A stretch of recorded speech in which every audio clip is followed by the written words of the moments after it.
Shout out to the Hype Magazine. And we right here with the Hype Magazine. You already know what it is.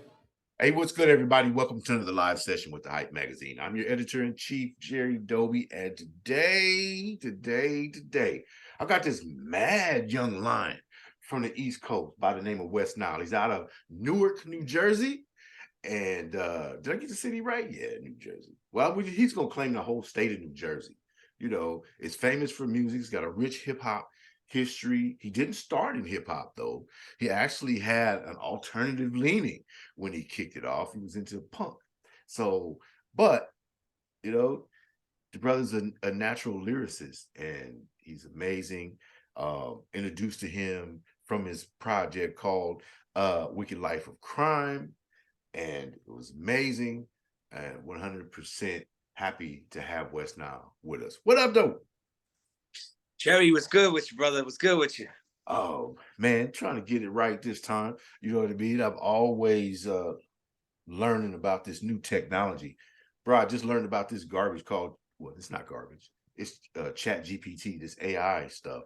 You know, and now I'm starting to look, I'm like, oh, you wrote that in AI. This is not even a human that wrote this. You know, I mean, I can see the personality. So I was upset about that and amazed as I was about the first AI rapper that they dropped. What did you feel about that, bro? That is wild. The whole AI, it's like the Terminator's taking over. It's like it's a rap city. I don't know. It's completely insane. Technology in the future. It's like George Jetson meets like AI technology. Like I don't. It's crazy. It's crazy. It's definitely a wild time to be. Somebody told me, they said they like make a song about some random thing like underwater scuba diver, something welder, and it made a rap song about it. Like, Yeah. wrote it. Wrote it. Yeah. It's crazy. You know what I mean? Write a poem, write a haiku, and all that stuff. Has it affected, how do you think, it might be too early to even really tell, but how has it affected the way you do things or look at things in the industry? As far as the AI technology, You know, as far as like the production and the craft itself, how it's being once again adulterated. yeah, I think to be honest with you, I mean, I believe, I believe in the whole social media as a great promotional tool and all that jazz. But I definitely think that like Instagram and the Facebook and just in general, people posting and not creating takes away from the craft and the art. Sometimes people get caught up. They're in the studio, and like, I'm in the studio. You stop doing what you're doing. Stop writing because you're thinking about putting content together. The content is the content that you're recording. That's the main percentage of the craft. But I definitely think I'm rambling, but I definitely think that just in general, just the Instagram and the TikToks, it's a positive for promotion, but it takes away from the natural like raw essence, the animalistic nature of the beast of the game as far as just being in the studio. Because back in the day, you didn't have the phones to post stuff and take pictures. You used to have to get the little snapshot phone with the little zip, zip, zip and click, or you have to have a professional photographer in there. Now, I don't know, it's different. You can just do what you want when you want to do it. Mm. It's good and bad. It's good and bad, you know. I mean, for the media, obviously, it makes writing a feature story much easier. The trick then is to prove that you're really a writer and put the human into the story and Right. take, you know, the computer part out. So I think what was so amazing about that AI rapper, and I'm glad that he's gone, um, that, you know, he was so human with it. You know, it helped that they had great animators and all that good stuff, you know, Right. put it together, but it wasn't the same gut feeling as someone who, like yourself, you know, came up from the underground and bounced around through troubled neighborhoods early on. You know what I mean? Um, and then translated that life into not so much art but communication through music. So from the inside looking out, talk to us about Wes Nihil. I mean, Wes Nile is a brand, is a band, is a musician, is an artist, a poet, a revolutionary, an advocate for humans.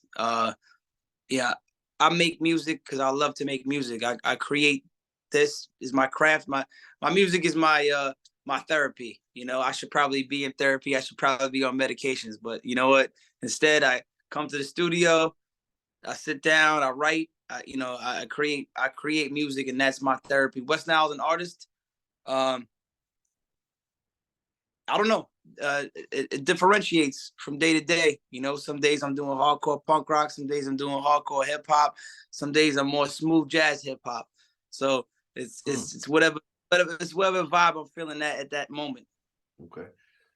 I'm really just getting into a little bit of that, the jazz flavored hip hop. Micah 9, Yeah. Does It, freaking just watched the concert with De La Soul, who do it with their live band.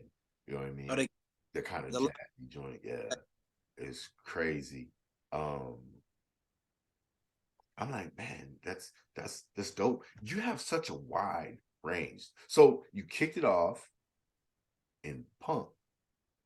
Talk to us about what made you step there, and the name of the group, and how you evolved into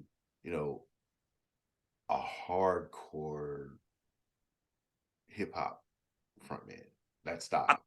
I believe like from a very young age, probably like going back predating like 7, 8, 9, 10, 11, 12, somewhere in that tax bracket is very early stage, youthful minds pick up on things. So um I was always like stealing my cousin's cassette tapes. So I was still like the Beastie Boys. I was still anything with parental advisory on it. Yeah.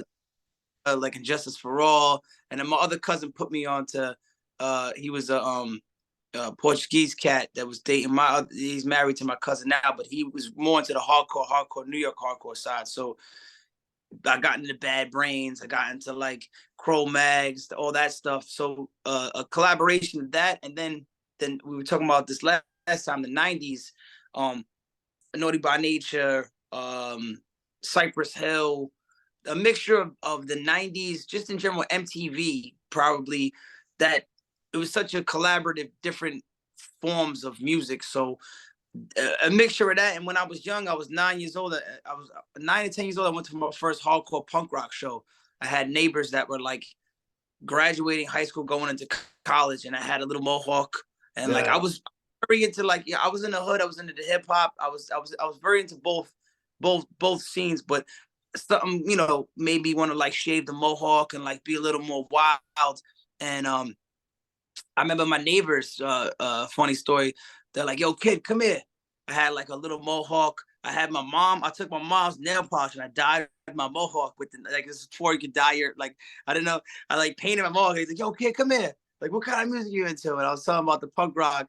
And they brought me to my first show. And like, back then it was more like it wasn't like soft punk rock. It was more like, they would tell me like, yo, you see that kid right there on a bicycle? Like, run up on him, knock him off the bike and beat him up. And I'm like, oh, that guy? And they were like the kid in high school. I'm like a little 10-year-old kid, like beating people up, because like that was the beginning stages. But I used to stay in Irvington in New Jersey at my grandparents' house. And I would sit on the front porch going later on to like 12, 13, 14. And I just started formulating raps and rhymes, obviously from my early stages. But we talked about this last time, and Liquid Swords, Genius Jizzle, Liquid Swords. That whole album made me want to formulate rhymes into into songs, and I would just sit and I would memorize all these rhymes because I would just my mind was impressionable at that age. So I would sit on the front porch in Irvington, and same thing. I would just write poems and rhymes and raps, and all the little kids in the hood would be like, "Where's West Nile? Where's West Nile?" Like when I kind of came up with that name early on, and Okay.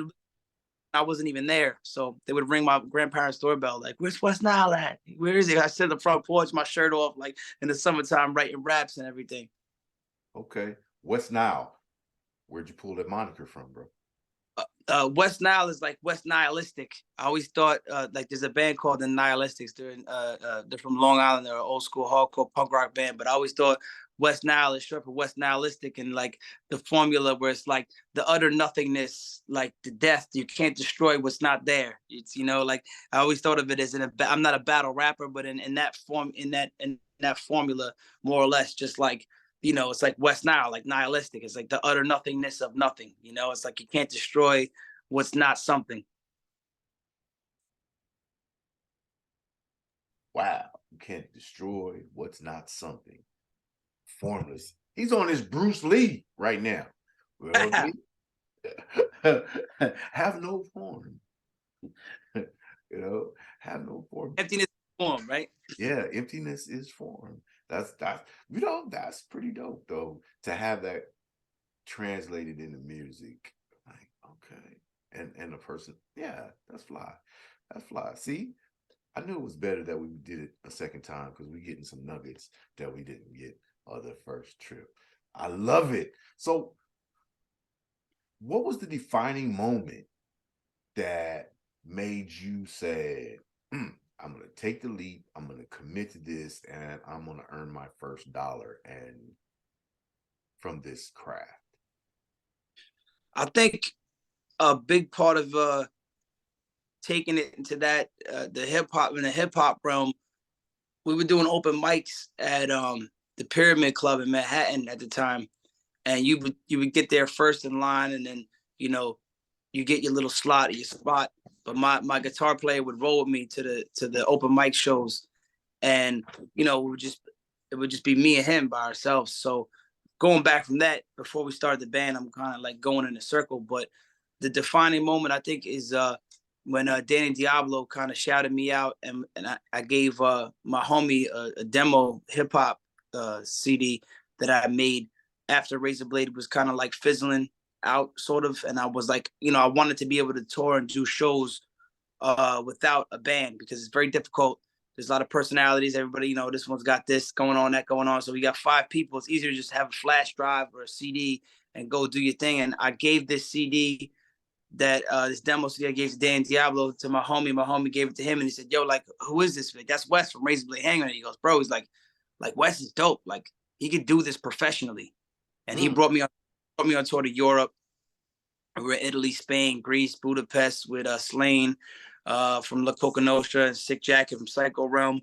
And just seeing that whole thing and seeing that you could actually travel from the music, because it was a paid gig. I had one song with Dan Diablo. And it was his hype man. So like just seeing that, and I came back, and then I put out real music for real people, and we just kept it running from there.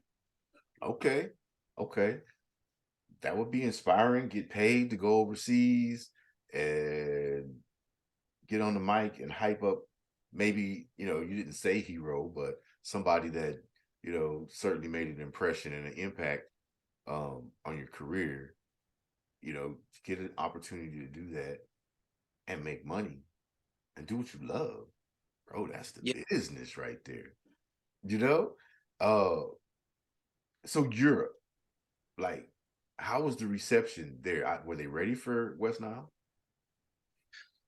They were ready for a lot of things. Europe is wild, man. Like, we did some shows out there, and you wouldn't think in some of these countries that maybe they don't have it like we have it here, because a lot of people in the States, it's all about ego and they're cocky. I feel like over there it's very much open-minded, and it's like they really appreciate the culture more, and they hold on to like everything you say, everything like they were making fun of me on tour, because they weren't making fun of me. They were like, "Bro, like, you're like the craziest hype man. You're like an animal on stage, like this crazy monkey jumping around." Because I'm I'll be on stage in front of like 10,000 people, and I'll be like running back and forth, like hyping up whoever, like Slain, for example. Like, shout outs to the Slain. Like, I didn't really know his music, but he didn't have a hype man, so I was helping him out, and like I would hop on for certain songs with Sick Jacket. So like, I was learning this stuff on the tour, so I would be like, "Yo, let me hear it for Danny Diablo," and people would be like, "Yeah." I'm like, "I didn't hear you. Let me hear it for." And then I have the crowd going wild, like right. So I brought a little extra energy, that little hardcore twist to it, and I think they appreciated that. It was a wild time. Everybody in Europe, man, is so dope and amazing. It's just a lot of love out there, man. Okay. Between European fans and Asian fans, specifically fans in Japan, when you get them, you have generational fans. So they're with you for 10, 20 years and they pass your music down, because they recognize the great artistry and, like your lyricism is fucking amazingly on point. Your storytelling ability is great. And the energy that you bring, and you have levels, you know when to break it down a little bit, but it's really mostly high energy, but there are nuances. So how do you bounce between the levels? How do you decide when to bounce between the levels of energy? I think it's all upon the beats per measure and the specific song and the emotion and the vibration that we're rocking with at the time. I think some of the stuff that's sped up is when my ADD was kicking in. Some of the more angry stuff is when like my manic stuff was kicking in. You Mhm. know, different formulas of life. Different what I was going through at that time. Everything I rap about is pretty real. I don't really you know Mhm. up or make up storylines. I'm not that type of rapper. So I just kind of tell the story of my life. Okay. Okay. It takes a lot of trust to share that with like millions of people. Um, and especially like you said, now you stepped into arenas with 10,000, but your training ground were the underground club. So you were, used to audiences. But when you step for the first time on stage and 10,000 people are looking at you like, what up though? How did that hit you, man? It was amazing. It was like you get that like we were back behind the stage. I remember it was me. Shout out to DJ Reside, original DJ from Psycho Realm. And like I'm looking at him and he's like, and I said to Sick Jack, I'm like, yo, is this show bigger than the last one? He's like, yeah, man. He's like, why don't you go take a look up by these stairs? And it was these stairs like a 45-degree angle. And I kind of looked up like a little kid. And I just seen like a sea of people, like literally. Like we did a show in Italy. It was the Van Spring Classic tour or something like that. Mhm. And beach, and it was like from the stage all the way to the water, there was pretty much people, and it was like it was a big space. It was wild, and your armpits start sweating a little, like drop. You're like, let's do this, like boom, knock a shot back, and just hop on stage and make it happen. Okay, hit the liquid courage and go on and be like, let's make it do what it do. And of course, you come away with, thousands of fans because when they go, who is this? What? Wes Nile? And now in the freaking mobile age, you know what I mean? Everybody's on their phones like locking in. Where can I find you? Before Instagram and Twitter and all that, but maybe and two-way pagers didn't exactly have a great database, but there was ways to find out who you are. And from Europe, the innovate, you guys didn't know shit about the internet. I didn't know like the Netherlands had a T6 level internet. Do you know how fast that is? Yeah, These it's people are crazy. so far in front of us. So I wouldn't be surprised if they found you online. Anyway, 2009, the internet was invented or released to the public, uh, a la Al Gore, and it made a difference. You went back earlier. You said something about cassette tape. So the internet was just coming online, Napster and Share Bear or Bear Share or whatever it was. Yeah, they were just coming online. And how do you find the promotion of music to be different, more effective, less effective, uh, as the digital age has evolved? I think the digital age is definitely a market that you have to kind of corner and attack appropriately. As far as effectiveness, I could tell you like with Razor Blade Hanger Day, we put out our first demo, Living Life, and I personally handed out like couple thousands of CDs to people. And I remember at the time we had the cult following, like early 2000s. So the hand to mouth or hand to hand promotion, I believe, is, to me, like just talking to people is way more effective. I mean, you could do it way faster with hitting a button, but that's what I think I could say. These kids, a lot of people, no offense to them, nowadays they don't really realize that, like, what it took to do what we did, what they're doing now, what we did then. Like, you Right. had to go grind, like that. We were from Jersey and we had people from Brooklyn, Manhattan, Queens, Long Island, like kids coming out to our shows, knowing our lyrics, like jumping on stage. Like, that's because we were there. We were in the street. We were talking to people and conversating with people. I feel like, um, I don't know. It's good and it has its good and its bad, But I definitely think it's effective as far as faster promotion, you know.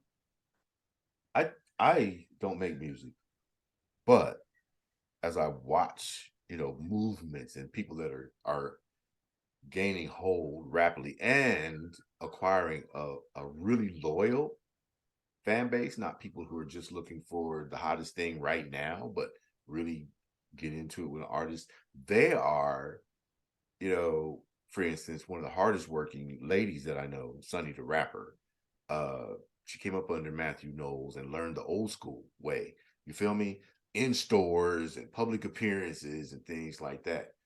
She's commingling that with the online presence. And it seems that what you said, is bearing true, that it's still more impactful. People are more impressed and uh, excited about being able to shake your hand, being able to reach out and, let's touch the gown of Jesus. You know what I mean? Kind of situation. No disrespect to the spiritual people, but it's just an analogy. They want to touch you. They want to see you. They want to interact and engage and get that personal smile, that selfie, to be with you standing by them. They want that. And if you go digitally exclusively, you deprive them of that experience, and you're not as meaningful to them personally as when you get out and shake hands, kiss babies, be political. That's my 100%. Yeah. old school marketing. Did you guys ever do in stores? Did you start out early doing in stores? Never did in stores. I'm not gonna say the one store that didn't want us to do the in store, but we Oh, didn't have a time, and we didn't do in stores. We did a lot of just guerrilla street marketing, a lot of stickers, a lot of physical copies, a lot of show pirating, hopping on shows and doing shows, and just you know, in the early between the early 2000s to now, like we had a couple good runs with the band as far as that goes. The hip hop too. Um, I mean, it all comes from the underground, like the hip hop and the hardcore. They're all tied in. They're all one. It's all one. They're all street kids. Most kids that are in the hardcore love hip hop. Like most of my fans that purchase most of my merch are old school hip hop heads or old school hardcore heads. okay. Like a lot of new cats too. But like you'd be surprised where my shirts go to. Like North Carolina, Alaska, like and Wow. you know, Wow. a lot of cat, a lot of cat, a lot of we gotta get a lot of love from Cali as well. You should. She's dope. Look, I feel that you have something that is real authentic. You deliver it, and people want to see that face to face. You know, and excuse my language, y'all, but people say, like, yeah, I was sitting down with one of these real motherfuckers. You know what I mean? And he was spitting game, dropping gems, et cetera, et cetera, et cetera. And the fact that maybe you spend 2 minutes with someone who's a fan of your music, that gives you a lot of power. You have those 2 minutes, those 120 seconds to impress them. They're already impressed with the music. Now they've pressed flesh, so to speak, with you, and it gives you another level of power. Can you give me an example of maybe one of the best interactions you've had with fans? It could be anywhere in the world. Um, quite a few people. I'm very personable with a lot of fans, unless they're like on some weirdo type style thing, you know. And then I'm like, all right, you know, you got to distance them. But 99% of my fans that are my homies and people that I talk to, you know, my fan base is that's why I do this. You know, that's why I do this music, because I do it for the fans and for people and you know I can't even think of an episode off the top of my head that stands out. But you know, like one of the homies, Brian, you know, shout Brian Smith out. Like he's a homie, big fan of Razor Blade, West Nile. Like I hit him up. I said, yo, I'm gonna be in the hood, like your hood, like what's up? Pull up, like I'm gonna buy you lunch. I'm gonna buy you a drink. And he's like, what? Where you at? Like, you know what I mean? I had him come through, like, and he was a support, like all the people that support. Like I love his love, man. You got to give back and connect with people. You know what I'm saying? Like I feel like there's too much of a disconnection with that rock star behavioral pattern with people. Rock star meaning like the ego thing, like I'm too cool to talk to you, like you can find me in the hood, like I'm there, like, you know, like I see a lot of people I've been in random stores and stuff, and they come up to me like, yo, Wes Nihil. Or I was in the mall with my girl the one day, and there was a group of punk rock kids like, yo, Wes Nihil. And I was like, what up? And they were like, that's him, that's Wes Nihil. Like, you know, like they love that. Like it's like if I was a jerk and I just ignored them, then I wouldn't be who I am. You know what I mean? Like and giving back to the community. Right. Speaking of your advocacy, aside from the music, what's the cause that's got your heart? Man, I just, you know, I've struggled a lot, like everybody struggled. Some people struggle more, some people struggle less in life. And to me, it's being able to give back to like people and show people that you could do, anybody could do it. You know what I mean? You know, like just because you have some sort of hardship doesn't mean you got to go down that route 100%. You know what I mean?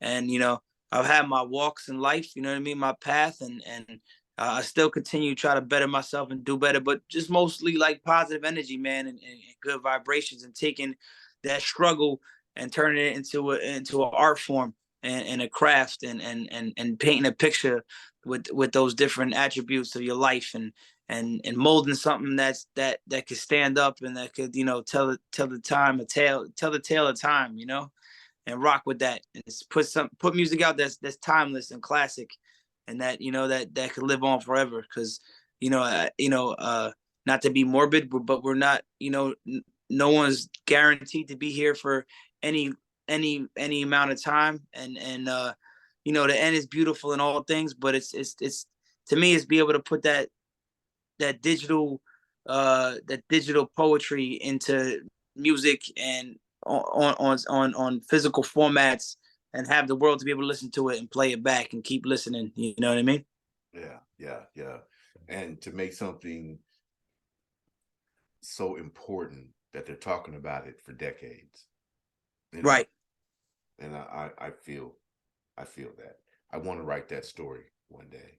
You know, that, you know, somebody says, oh yeah, that guy from Hype magazine. You know what I mean?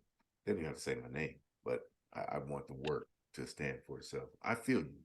You know, like I said, I don't make music, but the impact of stories, whether they're, you know, in a musical form, whether they're in poetry or a novel, you know, the impact of words is huge.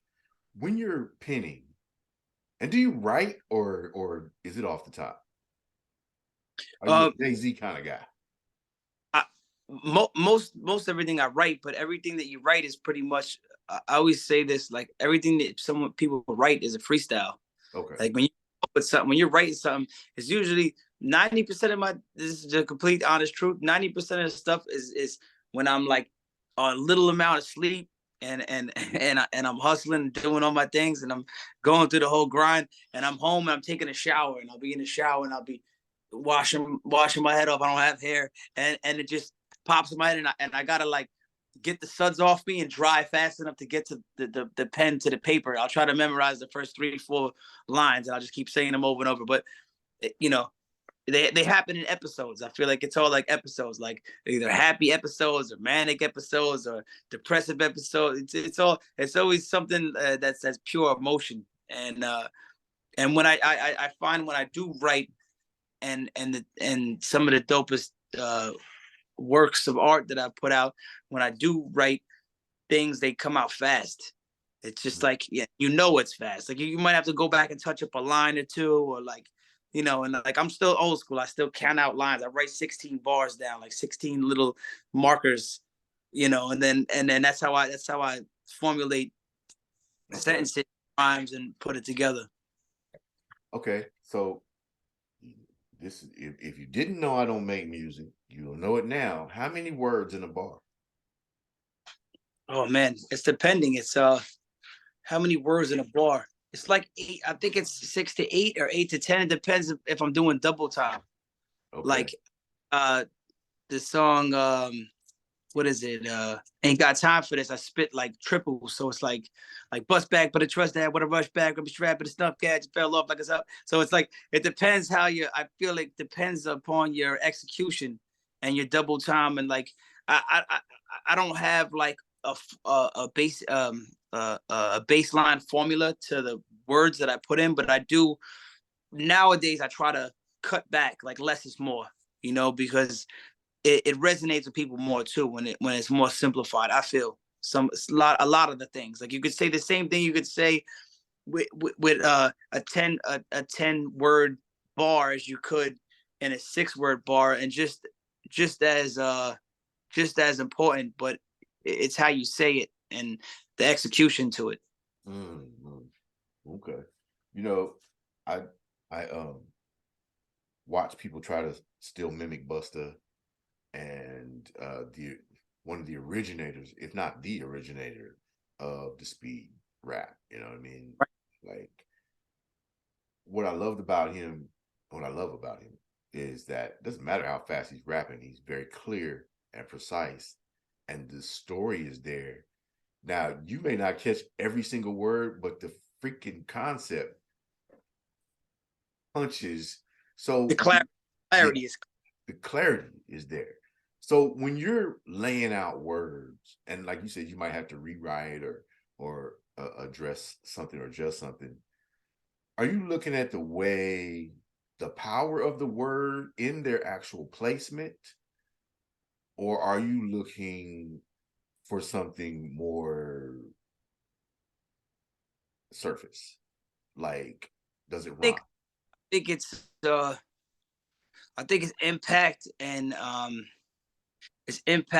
power of the word and how it executes the metaphor. Like and I'm gonna like cross reference myself again in Wicked Life of Crime. I said like my flow go like a deep cut artery, familiarized with drugs, crime, and poverty. You ain't lived this life. You're rapping for the novelty. You watch my story. Never like, why do you follow me? So like I said, like when I was saying like my flow go like a deep cut artery, it's like it's fast and fluid, and it's deep. Like it's like puncturing an artery, like so I feel like a lot of my stuff has to do with passion and reality, if that makes any sense. It's a mixture of like poetry and just what comes to my mind. I think it's definitely a lot of the things I do say when I do say them in the frame of context, how I'm spitting them are it's usually deep and try like I try not to like go too deep though and go too metaphorical, because you lose people. You lose a lot of fans. You lose a lot of people if you're too. They're like, what does he mean by that? But then people look it up and they're like, oh wait, like he's actually spitting some shit. Like he just said something that like when Snoop Dogg posted me on his Instagram when I was doing the live shows, like some random like comment number 826 was like, y'all ain't really listening though, man. He's really saying something. He's not just spitting. Like somebody said that, and like there was a lot of positive feedback. So people do listen. They do listen to what you say, Mm. I noticed that I got to get this off though. Hold up, and I'll get to that one. But Yeah. would it be fair to say, and I've never asked anybody this question, but it just hit me. I've been on my coffee and BS, and I'm properly baked. And so would it be fair to say that each bar is a story in 10 words or less? Yeah, Because you can. it's a mini story, right? A bunch of mini stories. Okay, I ain't high. You can totally say that. They're they're like small mini villages and like little worlds inside some sort of it's like we're in the matrix, you know what I mean? And and everybody's in their own pods, and the lyrics are different songs and different things, and it's like it takes for you to unplug from it and flush it through and then be like, oh shit, like this is reality, like Yeah. like Okay. break on side, like very, I don't know. My lyrical formats too are very spiritual in some sense too. There's a lot of, I do reference some spiritual stuff and stuff I don't talk about, but to me, it's all it's all some sort of spiritual mechanism, and it's like it's a breakthrough, man. It's like it's making the to me it's about making the impossible possible, and like, oh, you can't do this, you can't, like, all right, bet I can't do that, watch, and put it on the table, like, what just happened? Oh no, I wasn't saying it like that, I'm like, no, you were saying I couldn't do it, but I did it, right? Because it's like, Right. like referencing back, not to shout out to Snoop Dogg. He didn't post me because I was a guy with a pimp coat and alligator shoes on in front of Walmart. I mean, he did do that too, but he posted me, I think, because of the lyrical content. Right. Yeah, like it was at the right time. It was during Christmas too, so like, Yeah. but saying like that was one of my heroes growing up in the rap game from the West Coast. So like, to me, that inspired me to keep going and pushing through. Okay. Okay. The West Coast. So, you're from Jersey. Cool. But, of course, Psycho Realm is freaking West Coast. It's LA. And Sick Jackin is one of my favorite uh lyricists, you know what I mean, from LA. And you guys can all go to hell who say that, Latinos can't rap or can't spit in a manner that has soul and tells real street stories. Sick Jackin is a beast. I was an animal, bro. Oh my God. Yeah, amazing. And shout out Cypress Hill and all them, but Sick Jackin was special for me. And because I come from what I call the asshole clan, and saying what's on your mind and stripping things naked is what we specialize in. And I think that's where I draw like a comparison between Sick and you. Is it's raw, it's uncut, it's a when you spit something that tells a story, it's freaking, if you look it up, it's an irrefutable fact that it happened, and it happened Right. this way, and this is the freaking consequence, and I'm telling you about it. It leaves like inarguable moments in music. I think that's what's special about what you bring to the table, bro. That's pretty heavy. I didn't mean to go there, but fuck it. That's right. Yeah, Sick Jack is the band, bro. I learned a lot. I learned a lot from Jack, bro. But We West Nile is the bomb. Like, West Nile is the bomb, and West Nile is somebody that people can learn from too. Shout out Sick Jacket, but this is not his interview. I've sat with him in the studio, bro. This is about West Nile. I was just saying that to draw, and of course, he appreciates the flowers. You're giving him his flowers while he's still here to receive them. That's dope. But West Nile is deep, and West Nile is raw, and Wes Nihil is magnetic through his expression. And I want to know, how you developed your persona. How do you deliver that heat with such cool ease and precision? I think it's just it's who I am as a person. You know, my character is like my lyrical standpoint. Like we used to say, he said in an interview once, they said razor blade hand grenade. I'm just giving you like a whatever, and they said like what is razor blade hand grenade, and we said in the interview it was like, well, like a razor blade and a hand grenade, they're two small objects, but they could both like fuck you up. Like me and Greg, we're not huge dudes, we're not 6 foot tall. Like we use that in a reference, so I always cross reference that in interviews. But I think Wes Nihil as a persona is it's just my hip hop persona. This is who I am, man. I rap. I'm pretty straight up. Like if you see me in this, like my girl see me in the studio and she's like, "Yo, this is too much for me." Like, cause I'm like, "Yo, we're gonna do it like this," and then hold on, I'll be right back. Boom, and I come back out. You want to pop in this sample? And I'm like, "Did you hear that? Oh, word!" Like, and she's like, "It's like you're crazy." She's like, I'm like, "Yeah, that's just that's how I am." That's when I put things together. Like it's smooth and cool, and it has fluidity, but it's chaos because chaos in motion, chaos breeds creativity. So I feel like the uncertainty of life, the uncertainty of the song and whatever the session, you never know what's gonna happen. So you got to put this down now. Like I always think, again, not to be morbid, but I think like all this work of art I have compiled, like say something happens, like I'm gonna have somebody release that. Just never know. You know what I mean? But I always think about like like I gotta continue to put this out. That's why we put out so many music videos in such a short period of time. That's why we put out a lot of content. Not as many albums, but this year we're putting out a lot of works of art. I'm sorry, I'm kind of circling around the question, but Oh, you're fine. You're fine. You're fine. You're fine.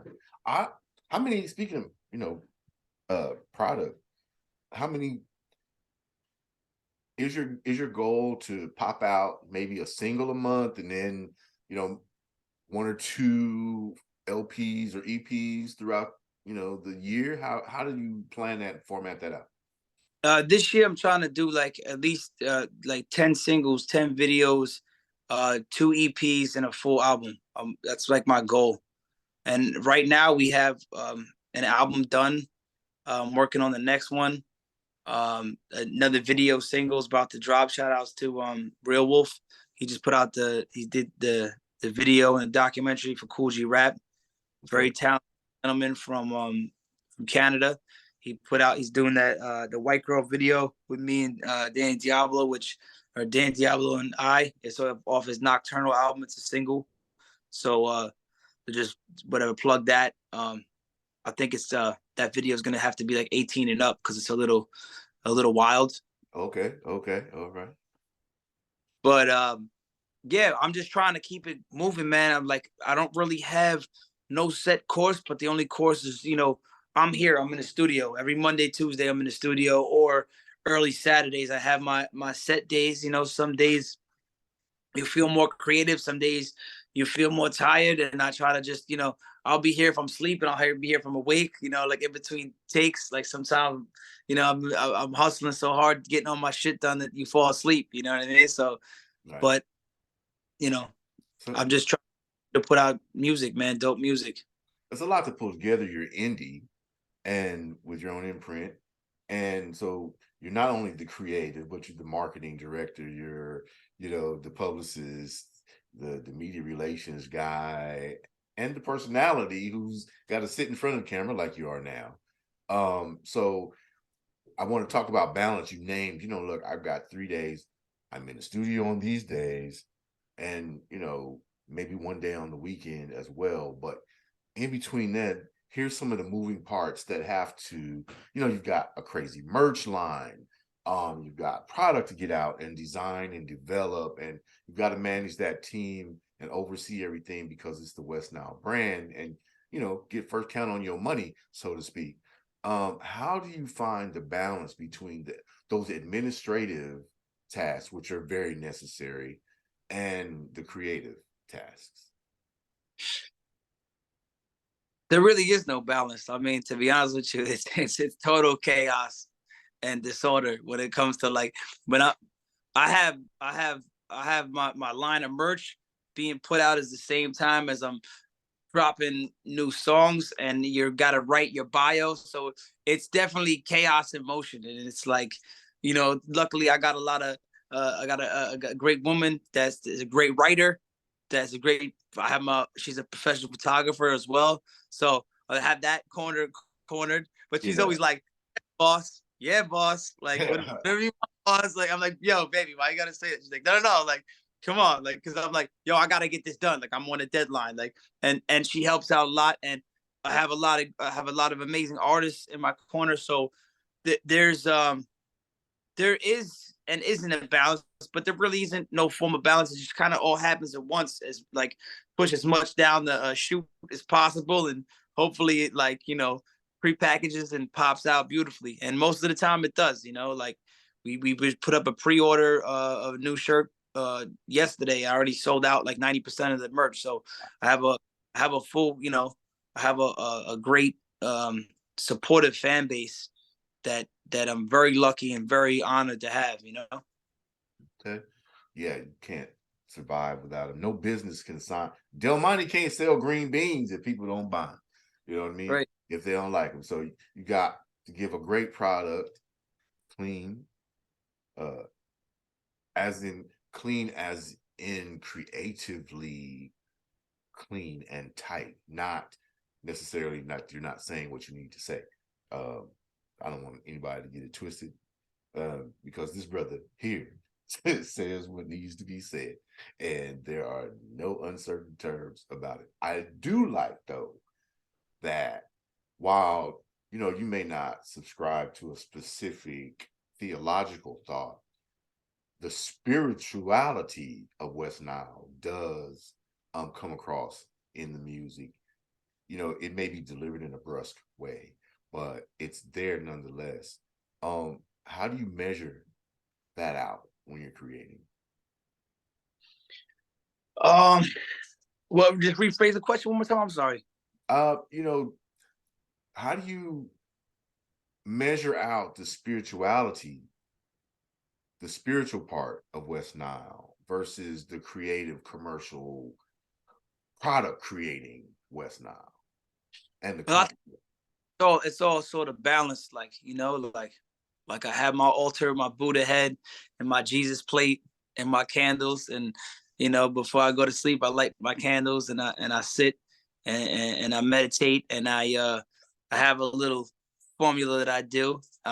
So I think it's all interconnected in some sort of way, because it's the spiritual perspective is the persona, is like that's how I complete all these tasks. Like it's like that bright light, that's the energy that we move towards in life. We they always say like there's no there's no good and evil. There is good and evil, but the good and evil, the light and dark, are just people that have lost their path, like picturing in a dark room and there's a candle in the corner, and when that candle goes out, they're bumping their head into the wall. So it's that evil is the darkness, is this aggravation, is confusion, this lost souls, people that can't find their path and some way of format. And um I was able to at a young age, and going back and just recently, like, find some sort of balance to help me counteract the nonsense and all the bull crap, and try to you know find some sort of pathway, so for sanity, because like inside this world, it's chaotic. You work, you hustle, you make music, you got to have some sort of like grounding stone, you know to sit back on and like reflect. And I think a lot of um paying close attention to detail, and paying close attention to what you have and what you don't have, the haves and have nots. And then, being for somebody that never really had it a lot, and again, I'm not no big time millionaire rapper. I'm very humbled. I'm happy with my life. I make a good living doing what I do, but from not having nothing to having something, you appreciate that more. Ha, yeah, yeah. Do we want to get into that? I don't know if we want to get into that. I was going to touch on, since you mentioned it, you opened the door. As they say in court, Your Honor, the prosecutor opened the door. I would like permission to walk in. I was going to ask, do you feel in any way that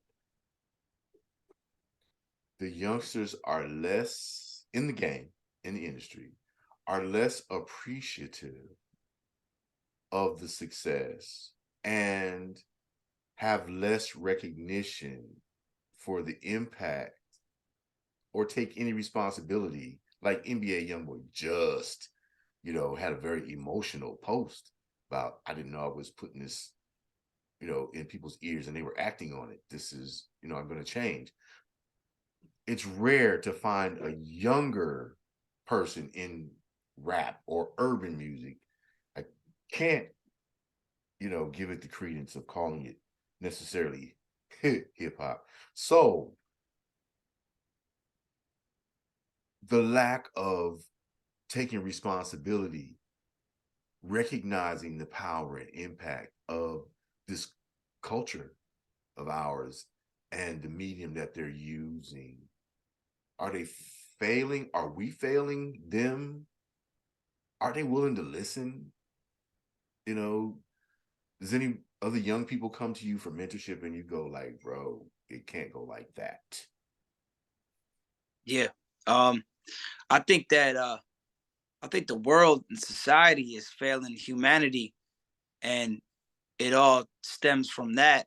And we idolize money and we idolize negative objects because that's what they want us to do. They want us to be imprisoned in our own thoughts. They want us to be in prison and make money off prison. They want us to be fighting each other and not going against what's really wrong with the world. And I think that impressionable young people could do more, but I feel like sometimes that's what they know, and this is the world that we live in. And if you raise somebody to be, if you raise a pit bull to be a sweetheart, it's going to be a sweetheart. If you raise a pit bull to be a fighter, it's going to be a fighter. You know, Right. and nature of humans is not to be a fighter. It's to do better and do good. But I don't know if that answers the question. But yeah, man, uh I think we could do a lot better for a lot of people in this world if like people just kind of just blanked out on. I think it's coming back around though. I definitely think I do see a younger generation that there's a lot of positivity going on, but a lot of the nonsense is the nonsense that's been orchestrated over the course of time. It's like, you know, they want to sell you this $1 million fantasy. They want to sell you this dream with the cars and the girls and the this and the that. When it's in reality, you're getting like a short percentage of what you're really getting, and you're selling your soul. And it's like, I don't feel anything is worth that. Ha. Track 3, Wicked Life of Crime. Decomposing. Society is decomposing. Yeah. The teachings of the past are falling by the wayside. We have a generation of babies raising babies. We got babies that are grandparents.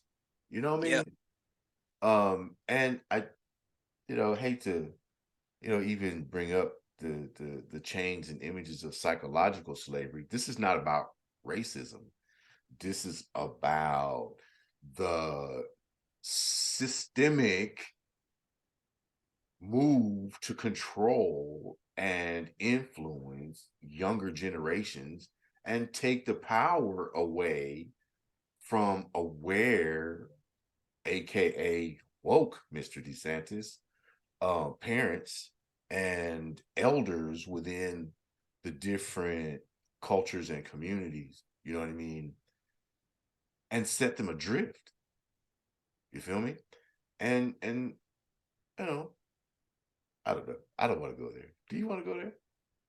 I mean, it's up to you, man. I personally, I feel like I feel the same way you do. I feel like that that it's a disintegrating thing. It's like a body in the water. It's just waiting. Like the right thing's gonna poke it and it's gonna explode. It's been sitting in. We've been sitting in this bad water for so long. Society is the body, and we've been sitting in this that it's bloating and it's ready to pop. And it's like we're at a time right now where it's like that's why I make music. That's why because I we have no control over a lot of things, but I can control how I come here, I record, I can control how I orchestrate and direct the film or the video that I'm doing. I can control my release on my like this the music thing is almost the only thing you do have control over, especially if you're independent. So I feel like it sounds completely insane, but that metaphorically is taken back in some sort of sense. And taken back to, and I don't want to go too deep into it because people, they don't like me or for some reason because I speak truth and I'm a knowledge seeker and I'm also whatever I am, I speak for the people. People don't like that. It's like they try to they want to digress the whole forward movement of the mind. They want you not to think. They want you to be on Instagram scrolling. They want you to be hunchback. They want you to spend your money on what they're selling. They want to. It's not about that, man. Like I wear what I wear. I don't wear a brand name anything. I mean, I have a pair of Timberland boots on, but whatever. These are like my work boots. You know what I mean? My steel toes. So I'm a working class cat. You know what? Wes Nihil. He's more than the music, y'all. And I didn't mean to take him that deep. I'm holding him up from a session. You see him in the studio, man. I really appreciate the time and the patience that you've had with me. Thank you to your partner for letting me take you away from work in the lab and hold you up. I'm gonna have my homie hop on. This is a Grammy Award winning producer from Wicked Life of Crime. Go ahead, introduce yourself. Good afternoon, sir. Peace and blessings, man. How you doing? Man, all infinite blessings and peace unto you, my friend. How's it going? I'm amazing. I'm always amazing. Don't nobody care if I'm having a bad day, so I'm just gonna be amazing. How's that? Well, if you felt the need to complain, I would listen. Yeah, I never complain. But I'm retired military. I've seen people in places that have disadvantages that we can not fathom on a day-to-day basis, and so I am grateful for everything. Trust me, this is my second career, and I am ecstatic to be able to get an opportunity to talk. So you didn't introduce him by name, though, bro. I'll introduce yourself. Oh man, well, forgive us. So my name is Alexander. Let me pull a chair right quick so I'm not Let's do it. punching my agent back. And my producer name has been Don Chigro since I was like in middle school. So that stuck with me. Okay. And so you're the producer on Wicked Life of Crime. Sort of like the Okay. executive producer in a sense, like, but in a different way, because frequently or historically that's meant like the person funding the project. But maybe I would say more like, creative supervisor or something, where like I don't know how to explain Director, it. I got you. Didn't make, but we did a lot of creative work here. You know what I'm saying? So chief creative advisor. There you go. That's good. I like that. Chief Creative. I ain't mad at you. recording and mixing it. Yeah. I love it. I don't know if you popped in, but I said, really? Did you guys they just left? Oh my God, they disconnected. All right. 3, 2, 1. All right, man. So executive creative, main chief creative director, advisor. Okay. On Wicked Life of Crime. And before I was so rudely interrupted, I had set Wes Nihil up with the question about track number 3, Decomposing. We were talking about the denigration of the culture and how the younger generation doesn't necessarily recognize or take responsibility for the words and the power of the words and the messages that are being delivered. You feel me? And so NBA Youngboy just got on and did a really emotional post about accepting responsibility and saying, you know, it's not going to happen overnight, but I promise you I'm going to change. So the concepts of hip hop are once again hitting home with some of our younger generations. Can you talk to me? You're a Grammy Award winning producer, and obviously you've heard millions of sounds, created millions of sounds, and worked with, you know, a plethora of young artists and developed artists. Can you tell me, in your view, how we're going to recover from the decomposition of our culture? You know, I'm not when I say podcast, I think something comes to mind for most people, which is different than the thing that I'm going to reference. But there's a very powerful podcast that means a lot to me. It's called Crow 777. And I was listening to it. This was like CRROW 777. And I was listening to it this morning. And there was some anecdote that someone was telling about, or an analogy about, you know, if you got a glass of water and you pour some dirt into this glass of water, you know, you could spend a lifetime trying to, you know, scoop out, you know, and clean that water. But if instead you just take that glass and put it under the faucet and just keep pouring more clean, light energy water into that, you know, that by virtue of doing that, you will clean and repair the field, you know, the environment. So now I guess this is one thing that Wes and I have in common. Like, we really think on these frequencies. You know, we speak about this stuff and we think like this, and we try to incorporate it and then sort of channel that. But then also, this is hip hop too, so it's like it is the having fun with like rugged words and just, you know, there's like a little bit of warrior energy that we tap into also. But you know, it's different than like really like making the worst decisions in life to just be like fashionable, which I think is probably what NBA Youngboy was being moved by, like trying to get away from that.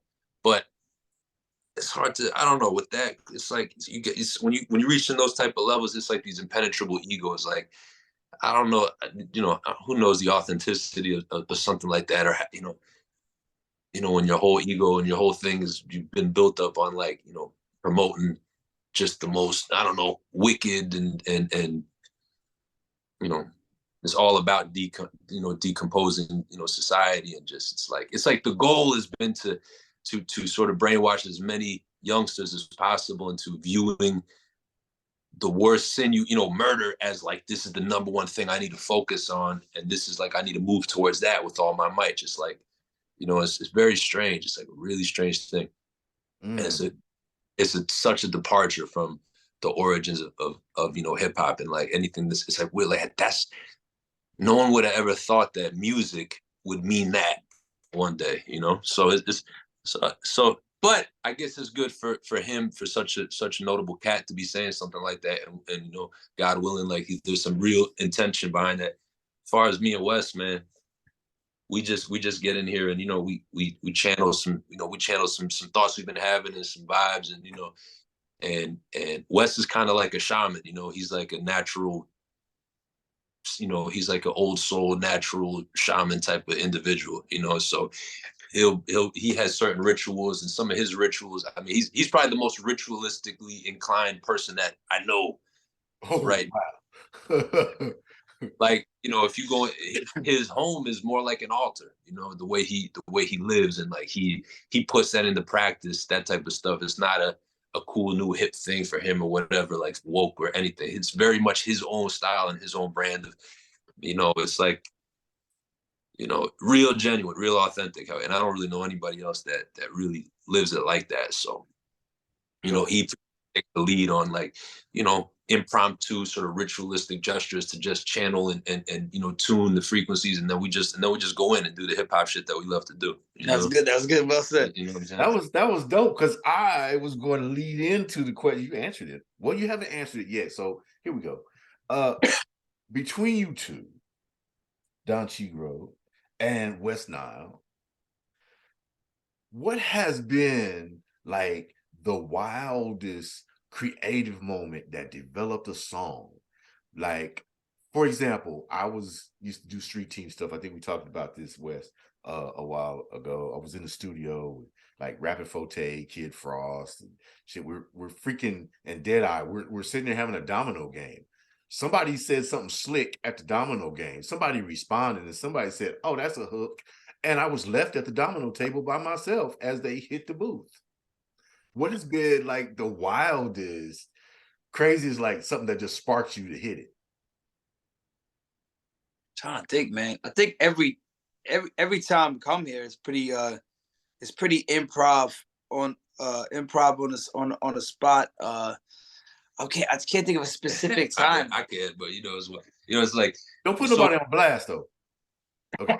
I mean, it's like, you know, part of Wes's brand and part of Wes's music, and it's like part of his creative expression and the licenses that he takes is to, you know, go into these potentially very provocative, very controversial kind of areas, and, you know, and do his thing in that space, you know. So it's like, which, as far as I'm concerned, he's allowed to fucking do.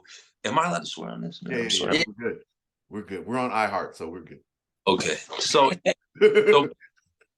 there's this one, but, and it's, you know, and it's like, man, it's not, we are not the age we were when we were kids, and, you know, we're the age that we are now. So if we want to, you know, so there's like this one record where it's like the intro is super wild. It's a Danny Diablo joint. It's not on that project, but, you know, it's like, it's a parody on it's a parody on like one of the like drugged or dare commercials or something. Yeah, you know? yeah. It's that like very iconic, like, where'd you learn how to do that? So, you know, I learned from watching you, Dad. But it's like Danny walks commercial cigarettes. Yeah. Yeah. It's like Danny walks in on like the wildest, like most like just wildest debaucherous, you know, like he just walks in on like the den of iniquity. And he's like, what's going on? And he's like, you know, it's kind of like that type of thing, you know, but it's very edgy, but it's like, you know, but that's just an example of some impromptu. I think we just figured that. But there's every session, there's stuff like that happens. And I know to really realize, like, yo, I want to start including more textures. Like, I want to paint more of a vivid picture, but I want to include more sound effects and sound design things to kind of create this imagery for the listener. And when he started leading us in those directions, that's become pretty fundamental. Like, you really cleverly, like, we really go on these deep dives searching for sound effects and other things to incorporate to add imagery to these songs, you know. So okay. Now you guys both have it, and like I said, I really appreciate your patience, man. And I promise I'm not gonna keep you much longer, bro. Let me ask you, we're from that era. You mentioned cassette tapes. Where'd you go on record store day? Which record store did you hit? What'd you buy? Coconuts. Okay. The coconuts and having the plethora of, like, the hip hop section was just huge back then. It was like, I don't think I specifically went there to buy anything. Like, anything I ever bought, like when I discovered Ghetto Boys, I think it was originally through the movie Office Space, and then then I revisited later on when it's around the same time. But I remember I had that because I actually bought the cassette tape at Salvation Army down the street from my house in Newark on South Street. And the lady's like, "Oh, sweetheart, this is on sale. It's like 10. You can just have it." And she gave me this Ghetto Boys cassette tape, and we listened to it over and over and over again. Me and Greg, would sit by the window and smoke cigarettes, and we would just like people watch. And it was just such like my reality at the time. Like my mother's always stressing I ain't living right. I ain't going out without a fight. And like stare at the window with the lady, like like that whole like watching the crackhead ladies like wilding out, doing crazy, wild, obscure shit, and just like kicking it in the hood, listening to Ghetto Boys over and over. I know that just question just was like totally like I went like a full 360, but I just think that's it. I was thinking, bro. I'm trying to get all the juice out the meat, bro. When I talked to B.O.B., he talked about, being homeless and living in unfinished homes with plastic walls. You feel me? So I as real as you want to give it to me, how you feel. It's not my interview. I'm having a conversation. I feel like, this is a new friend. We're exchanging, life. This is a conversation. It's not an interview. So go where you want to go, wherever it leads you, because that's what makes the best. I want to say something on that question. That actually, Wes's answer reminded me of something. There used to be this little mom and pop CD store or record store when I was in South Orange, New Jersey, where I grew up, and this real small little store. And I remember, I think the movie A Dangerous Minds had come out recently, and I was very infatuated by that movie, So, and then of course that theme song, the Coolio record, that was like Texas Paradise. That was so heavy to me, like I thought that was so dope. You know what I mean? And so I went there for that, but that's something that's I think really cool about movie soundtracks, because especially movies that are sort of hip hop centric like that one was, because you'll go in there for one cut, for one record, and then you'll get this soundtrack, and then there's all these different types of records on there, too, and it's hip hop, all kinds of different joints. That was a really great soundtrack to that movie. A lot of different contrasting type of records on there that I would have never been probably exposed to otherwise. So just a little point. That whatever. You're good. Just a point. Rest in peace, Coolio. 2001, I took Coolio with me to South Korea. Wow. A tour of the bases for the USO. I produced a USO show, and Coolio went with me. He was freaking amazing. Mm-hmm. He looked at me and says, "Bro, how did you get this? They don't give young Black people these kind of opportunities." I'm like, I created the show. They liked it, and here we go. He was so cool. That was, and first time I ever got mobbed was in downtown Seoul. We were in Itaewon, and they came out of nowhere. Few little braids sticking up and mobbed. I'm like, oh, what is this? But very polite. And, we had Cherokee Parks with us too. At the time he was playing for the LA Clippers, and he was tattooed. Tattoos are not common unless you're a gangster in certain areas, especially Asia. And of course, being 7'11", you know what I mean? You're this giant in this, and we're all, miniatures. And the super miniatures would come out and they would just look it up. It was like a great experience. But having Coolio, a life-changing experience for me. That was at the beginning of mine. Coolio Fan Boy is just still one of the best hip-hop videos of all time. Yeah. Coolio is one of my favorite rappers too, growing up. Yeah. Rest in peace, brother. I appreciate what you did for me. Anyway, I like what you answered his question.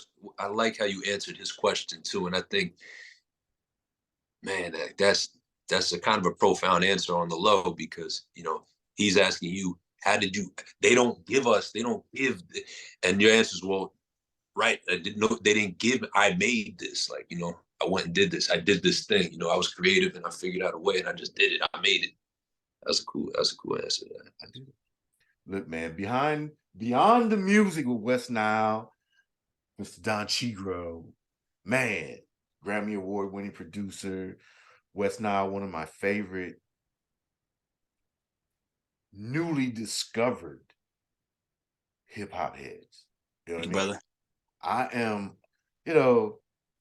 when I was in other places doing other things, my favorite music, it'll give you, my lifestyle was, if you ever heard of Non-Point?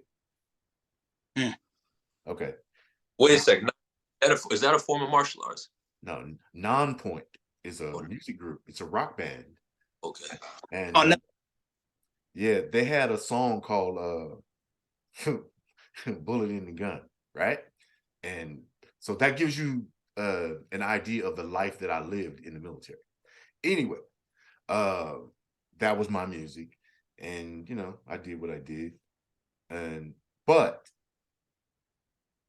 I said that to say this, that their style and aggressiveness and gut feeling that they put into their music is what I identify with Wes as well. It hits me like that. Like it's not putting me in the mindset to go fuck some shit up like that part of my life. In the sense that I'm going to go and change people's lives forever, right? In a negative way. It is, yo, here's the street, here's the life. Here are the details without giving the details. And you have the who, what, when, where, why, all encapsulated in each song, in each situation that's delivered so deftly, but aggressive, like, listen, let me put this on you. And it makes people wake up. You're kind of like throwing an alarm clock in the graveyard and waking up the dead. So it really is something that I appreciate. So I'm just saying, you know, that's the impact that Wes Nihil has had on me. I'm 60 years old. I'm not easily impressed.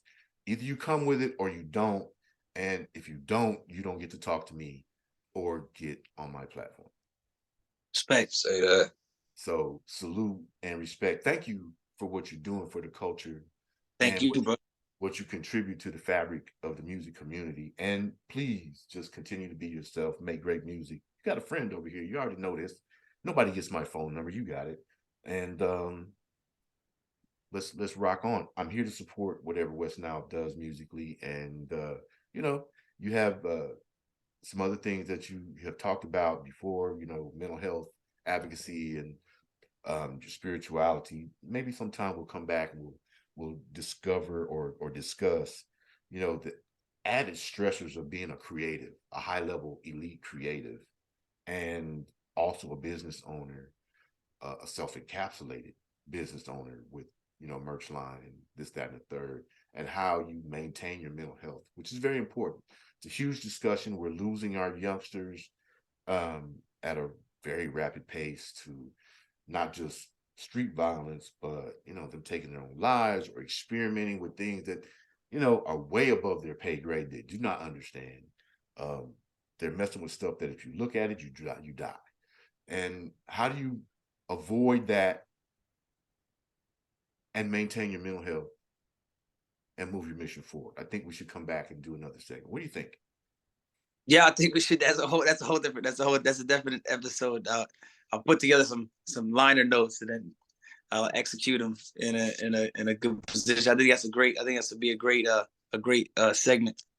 Yeah, I think that having the experience from the inside looking out rather than us analyzing from the outside looking in, you know, like just because you got a license to be a therapist or you're a clinical social worker or some garbage does not, that theory that you in your thesis that you put in and your defense that you you know, your dissertation for your PhD has no footing in reality. Your defense doesn't mean crap when you're talking about these youngsters that are coming up faced with, you know, supposed adults and political figures who can't keep their crap together and communicate like human beings. And we're not teaching them the way to go. So yeah, we'll come back. Be more than the music, Wes Nihil, my man. I love it. He's in the lab. He's working on new joints. He didn't give us the title because it's probably G16 classified right now, and I respect that. But let you know that you should go check him out. Wicked Life of Crime is a great introduction to this artist, in my opinion. If you haven't ever experienced him, I promise you, It's a full fucking ride. And so, with that being said, man, is there anything you wanted to cover, Wes, that I may have neglected? No, I just wanted to say, man, I do this because I love to do it. I don't. It's not for clout. It's not for fame. It's not for fortune. It's not for none of that. If anybody out there has some big tours coming up, let me know. Pay me, I'll come ride with you. But as far as all that goes, man, I do this because I love to do it, bro. And I do it for my fan base, my loyal fan base, and because they show love back, and love is love, man. And I'm just gonna continue to be doing this. Follow me on Instagram, WES_NIHIL Wes Nihil, Wes Nihil, Facebook, Twitter, Wes Nihilistic 21. All the merch and stuff is in the link in the bio, all the music. But yeah, man, we covered quite a grip of music. I really appreciate you, man, for having us on here and talking and BSing and chopping it up. And this is what we love to do, man. Is I woke up today. I actually woke up today. I went to sleep at like 2 a.m. or something, and I woke up like 6:30, and I was like, gotta do the interview with Sherry Doobie. Gotta get this cracking. And I'm like, all right, let me go food shopping now. Let me knock all my tasks out. And then I was hitting up Alex, like, yo, man, he's like, yo, man, I'm gonna be there 12:15. I'm like, 12:15, perfectly fine. That's okay. We're gonna be online at 1 o'clock. So, this is what I live for this. I live for this, man. So I really appreciate you having us on, man. I appreciate you, man. I look forward to the new music, the next tour. Sir?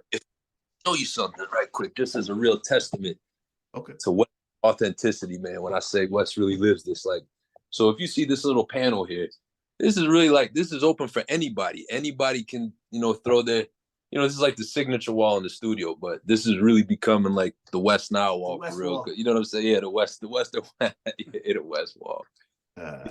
This is all his dope. Like this, Wes loves this stuff. He loves what he does, man. It's like, it's really nice for me as a person to get to work with somebody like that, because I'm not mad at the artists that they're just like, man, I just really want to get to a check somehow, and I think this way I could get to a check like this. But Wes would be doing this if the currency imploded and there was monetary. This is who he is, Okay. So that's a dope look. That was a dope look. Appreciate that. Thank you for sharing. Thank you. All right, everybody. The Hype Magazine live sessions. Wes Nihil, he's in the lab. All the smoke.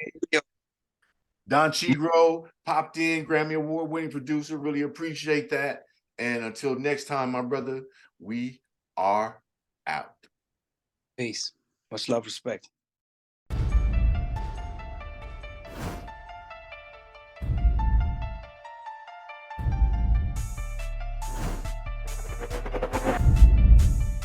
As an artist, we should reflect the time. Why you so talented? Cause I'm black. Why you so amazing? Cause I'm black. It's really important that we build characters so that people understand their story matters. 2 Chainz and I both are just really into good food. And when you know you are royalty, you will only aim in life to be royalty. We're doing it right now. I don't give a damn what they say about me. Yes, I called your ass out. I know I shouldn't be saying this kind of. Shout out to Hype Magazine Network. Shout out to the Hype Magazine Network.